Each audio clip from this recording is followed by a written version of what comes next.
Sir நீங்கள் முன்ன வந்து ரஜினி சார் கூட சேர்ந்து ஒரு படம் ஆக்ட் பண்ணியிருக்கீங்க. அந்த மாதிரி இப்போ ஏன் சார் 2 பேரும் சேர்ந்து ஒரு படம் செய்ய மாட்டீங்க?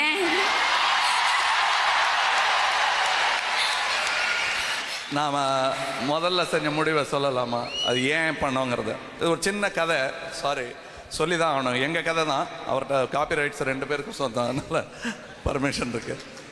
அதாவது நாங்கள் ஆரம்பத்தில் நடிச்சுக்கிட்டு இருந்த போது அவர் சொன்ன மாதிரி நான் கூட எதிர்பார்க்கலை. இந்த மாதிரிலாம் சம்பளம் வரும்னு எதிர்பார்க்கலை. இவ்வளோ புகழ் கிடைக்கும், இவ்வளோ அப்ளாஸ் கிடைக்கும், இந்த மாதிரி மேடைகளுக்கு வருவோன்னு 2 பேருமே எதிர்பார்க்கலை. இது நிஜம். இங்கே மேடை பணிவுக்காக சொல்ல, அன்னைக்கு இருந்த ரஜினிகாந்த் என்ற ஒரு புதுமுகமும் கமல்ஹாசன் என்ற புதுமுகமும் இதையெல்லாம் எதிர்பார்க்கவே இல்லை. திடீர்னு வந்தது.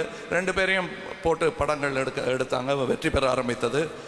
அப்புறம் எங்களுக்கு சம்பளம் கேட்கணும்னு ஒரு சின்ன ஆசை வந்தது, இவ்வளோ உழைக்கிறோமேன்னு. அப்புறம் பார்க்கும்போது எங்களுக்கு பிரித்து தான் கொடுத்தார்கள்.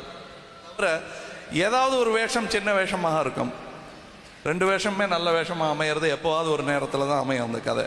பிறகு நாங்கள் இருவருமே கூடி இங்கே தான் நினைக்கிறேன் இல்லையா, பல ஆண்டுகளுக்கு முன்னால் இந்திய சிங்கப்பூர் மலேசியாவுக்கு ஷூட்டிங்க்கு வந்திருந்த பொழுது முடிவு செய்து 2 பேரும் இனிமேல் சேர்ந்து நடிக்க வேணாம், அதனால் புகழும் சம்பளமும் பாராட்டும் எல்லாமே பிரித்து தான் கொடுக்குறாங்க, தனித்தனியாக 2 பேருக்குமே திறமை இருக்குது அப்படின்னு சொன்னபோது அவரும் நண்பராக பெருந்தன்மையுடன் அதை ஒத்துக்கொண்டு தயாரிப்பாளர்கள்கிட்டையும் பேசி அப்பொழுது பிரிந்த படத்தில் 2 சில்வர் ஜூப்ளிகள் வந்தன. ஒன்று கல்யாண்ராமன், இன்னொரு 6லிருந்து 60 வரை. ஒரே தயாரிப்பாளருக்கு ஒரு படம் செய்வதாக இருந்தது, அவருக்கு 2 படம் செய்து கொடுத்தோம்.